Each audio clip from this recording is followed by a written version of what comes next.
Aloha to my ohana. This is Mark London with the Triple Lundy Show, brought to you by Bartender in a Box. Wherever and however you are living your life, do it outside the box with Bartender in a Box. All right, my people, here we are, college football. What else is there? Life is so important to me that all I think about is college football all day. Just kidding.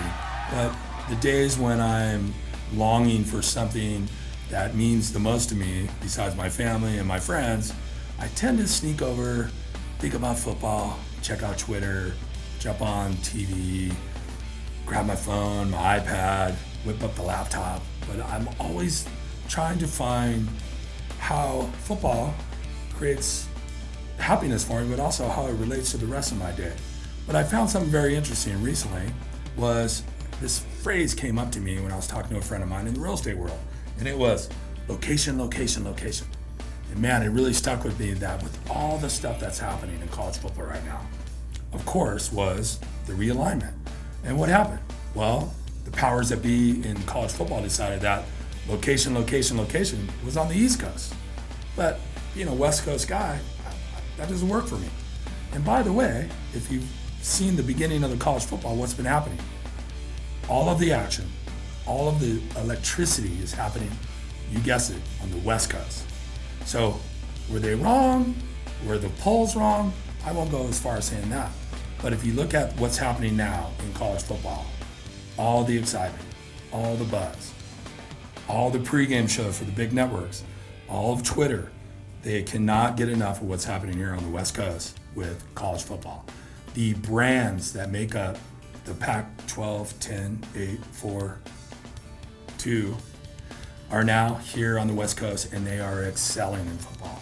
And not to mention that we are so close to Hollywood, there are 8 leading men of 12 of the Pac-12 schools that are the top quarterbacks in the country today.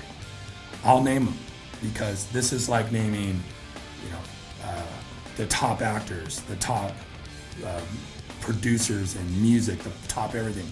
These quarterbacks are on fire. Let's start with Caleb Williams at USC, Heisman Trophy winner last year. Michael Penix, probably the most electric thrower of the football for the UW. You have DJ Uiagalelei from Clemson, transferred back to Oregon State. The Bees, he's on fire. Bo Nix from Alabama, Auburn quarterback, transfers to Oregon. Now he's lighting up. They even have a nice little, I don't know what you would call it, a mural on a side of a building in Brooklyn that nobody sees, but everyone here on the West Coast knows what Bo's all about. And don't forget what's happening in CU Boulder. Coach Prime's son, Shadur Sanders, is shocking the world. 500 yards per game in passing, leading the Boulder CU Buffaloes to top ranking and the most popular duo, father-son, coach quarterback that you'll ever see in college football. Those folks, along with, I can't forget, UCLA has a kid named Dante Moore from Michigan coming out to California after flipping his commitment from other schools to come to UCLA. I personally got to see them play last week in Snapdragon Stadium. This kid, Dante Moore, is for real. Redshirt freshman, unbelievable talent.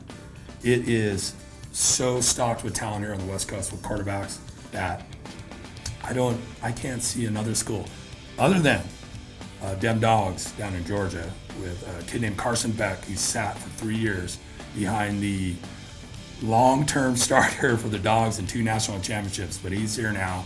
Carson Beck is on the scene for the Dogs in Athens. UJ is still number 1.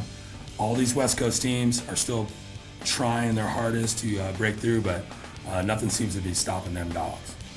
But here we are, back to the West Coast. Now, college football, the power, everyone was going east. All 8 of the Pac-12 schools have switched conferences. The ACC, the A is for Atlantic, the Big 12, and the Big 10. The farthest west schools before then were Nebraska and some of the schools in Texas. Now we have these conferences are going to have Stanford and Cal playing Boston College, Syracuse, and Miami. We're going to have schools like Arizona, which not a stretch for them to go to Texas to play Texas Tech, but they're also going to be traveling all over the country. The impact on Olympic sports, we don't know yet, but that's a story for another time.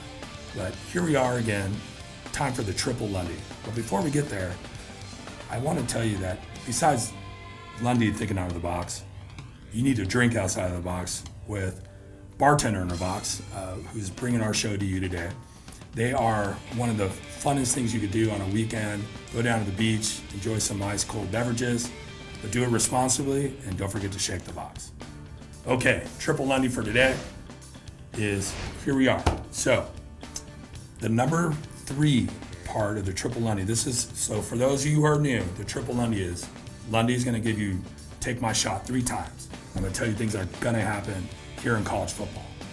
The third one is, the Pac-12 will make the college football playoff for the 23-24 season. I don't think they'll win, but they're gonna make the playoff. Now, only twice in its current format of the last 10 years has a Pac-10, Pac-12 team made the playoff. Oregon had a chance against Auburn, and I believe UW had to play Michigan. They didn't fare that well. This year that changes. So you heard it here from Lundy. The Pac-12 will make the college football playoff this year. The number 2 is Stanford and Cal. Now, I don't want to hate on them. They really had to make some decisions that they felt were best for their schools. But I will tell you this, Stanford and Cal, to make up for the fact that they're going to have to travel so much all the way up to upstate New York and all the way down to South Florida, they're going to come up with a Premier League-like in-season football tournament, that's a mouthful, with Duke and North Carolina, similar to a smart kid only tournament, because they're going to have to do some clever marketing. So my prediction is Stanford, Cal, Duke, and North Carolina are going to come up with a new platform to showcase not just their athletic prowess, which has been struggling for years for some of these schools, but the fact that they are the most preeminent academic institutions in the U.S. So that's going to happen. And then the last one is, I mentioned it earlier about them dogs, University of Georgia. Nothing's stopping it. As much as I have some West Coast bias, Georgia Bulldogs will be the national champions. You heard it here from Lundy. Talofa, adios my people. Lundy out.